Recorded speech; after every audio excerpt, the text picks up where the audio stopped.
What's up mga guys? Hello. Magandang hapon sa inyong lahat. So matagal din tayong hindi nakapag-vlog. So almost 7 months or 8 months din tayong hindi nakapag-upload dahil masyadong busy sa buhay. Madaming ginawang trabaho tsaka sa lahat ng bagay. May mga blessings na dumating, may mga hindi rin blessings na dumating. So for today's vlog, so yun nga, nag-rebranding tayo ng ating YouTube. Dati siyang RD Vlogs, ginawa ko siya ngayon Boy Scoot Adventures. Dahil itong scooter ko ito is matagal na sa akin, malay hindi ko na siguro papalitan to. Dahil wala rin tayong pampalit, dahil dipit din tayo sa budget. So dadaan muna ako sa shortcut dito para makaiwas sa traffic ng Mabalacat. So ito is sa kanan is papunta ng airport. Yan, dumaretso ka dito, sundan nyo lang yung daan. Ito pa Mabalacat gate sa Karatula. Dito tayo dadaan sa papuntang SC Tex. Yan.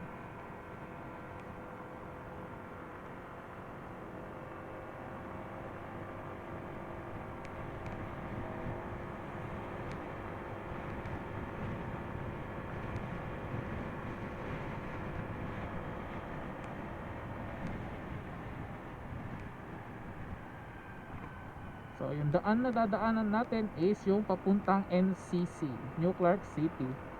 So may shortcut dito, bababa ka na Barangay Lourdes, sa Bamban yata yun.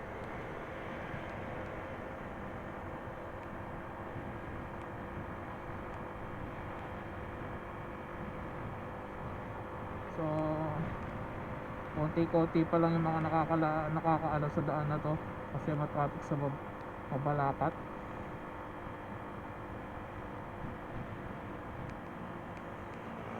So yung daan pala dito guys, hindi masyadong pantay yung pagkakasemento. So may mga sudden lubak lang, bigla mo bibigla ka na lang. So ang advice ko lang, mabagal lang, mga average of 60 and 60 km/h para makontrol mo pa din yung motor mo. Hindi kasi siya buo na asphalt.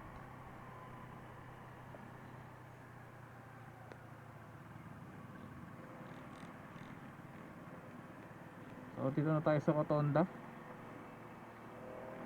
So ito yung papasok ng SCTEX. Yan, pakanan. Ito naman tayo diretso New Clark City. Yan.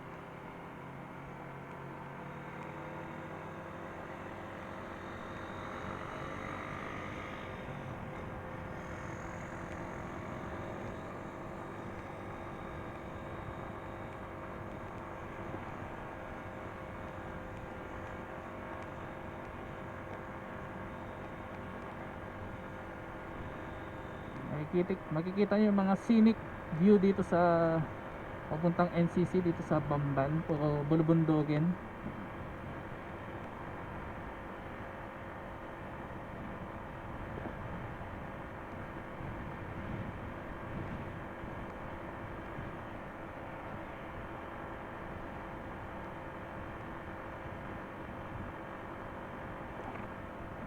Diba? Napakalubak. Hindi lang makita sa camera dahil may stabilizer yung camera.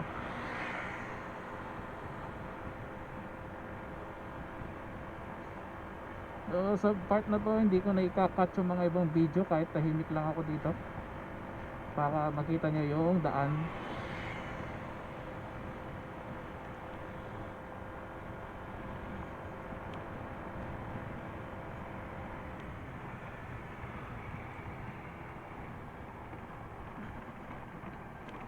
Ito, oh, di ba? Ang kaldag. So ito, pababa na to. Hindi lang makita masyado sa angle ng camera. Masyadong makaldag. Yung semento uneven dahil siguro sa pagkakagawa din.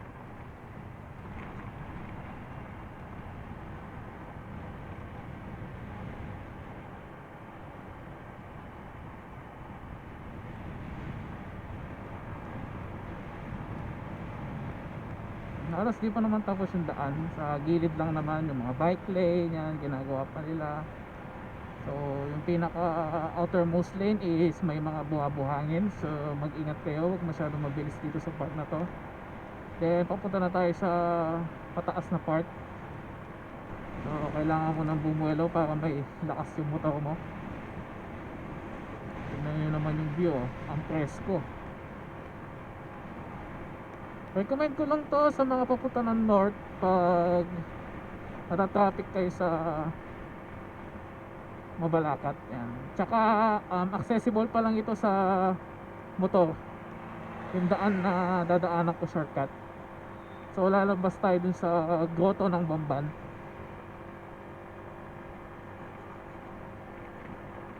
So makikita din naman sa buong part ng video.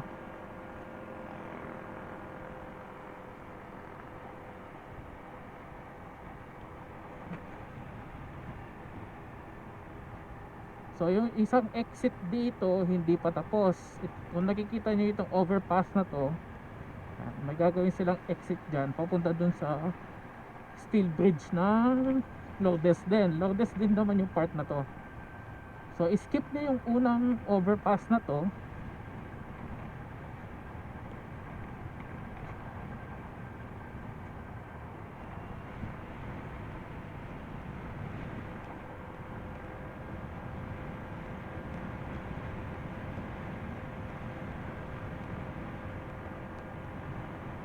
Na-skip na yung overpass na yon, may bridge ulit. Bridge para sa ilog. Yan. So ulitin ko lang, itong daan na to is for motorcycles only na shortcut. Pwede naman lahat dumaan yung sasakyan, pero as of now yung exit dito sa Lourdes, Barangay Lourdes, is naka-block pa ng buhangin, which is makikita din natin.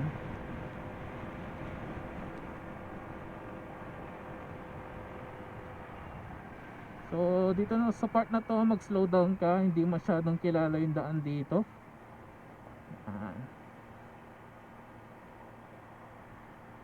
Ito yung sinasabi kong hindi pa accessible sa mga sasakyan. Siguro kung malaki yung sasakyan mo, goods na goods ka dito, makakadaan ka. O hindi na, open na siya ngayon. Maganda, maganda. So accessible na sa mga sasakyan kung gusto nyo dumaan dito, iwas traffic. So may magandang view din naman dito. Dahan-dahan nga lang sa mga motor, may buha-buhangin pa. Accessible na pala sa sasakyan guys. Updated as of March 18. March 18 ngayon. March 18, 2024. So I will not recommend na dumaan kayo dito ng gabi. Oo, madilim, nakakatakot. So lalo na kung nakamotor lang kayo. Then slow down kasi may intersection na maliit. Yun yung papunta ng grotto, yung intersection na maliit na yun. Then pag nandito ka na banda, mag slow down ka na din. Dahil hindi pa tapos yung daan dito, may putol pa. So may makikita ka naman mga sign dito. Ayan, exit, pakanan ng exit. So bah, nung last sarado to So ingat-ingat lang dito. Ang dami din dumadaan ng truck dito.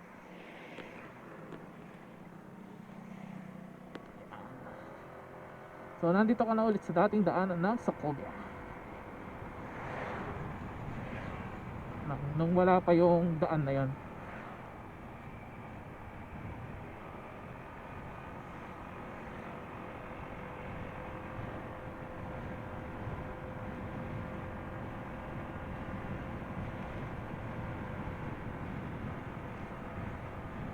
So itong daan na to pa Concepcion, yan, huwag nyo nang subukan panduman dahil sarado pa yan.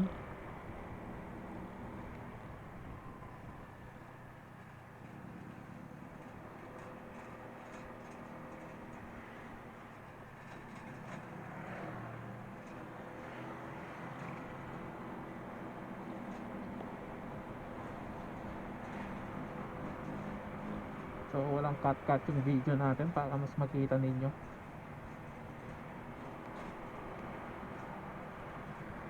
Mga bundok, mga small na bundok. minimum tons.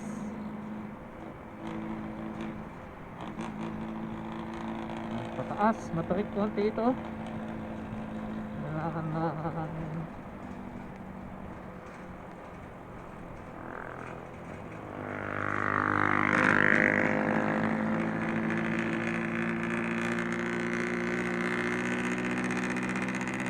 nakakatakot ang nagla-landslide.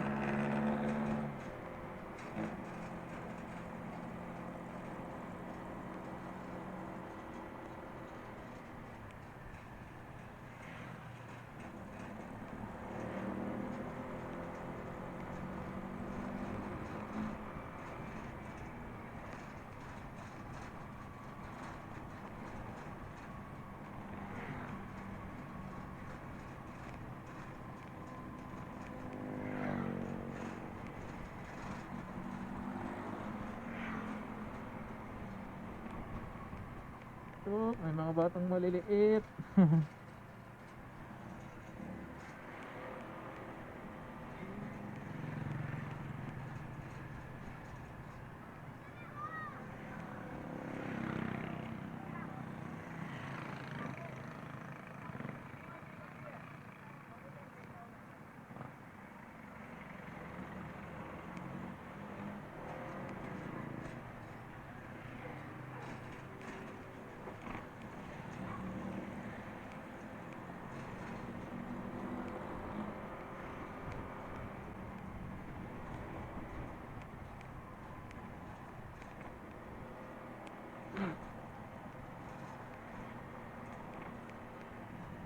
Kaya na nga, nakabalik na tayo ulit sa MacArthur Highway. So, MacArthur Highway, Bamban yan. Dito na tayo sa Bamban. Bamban, Tarlac.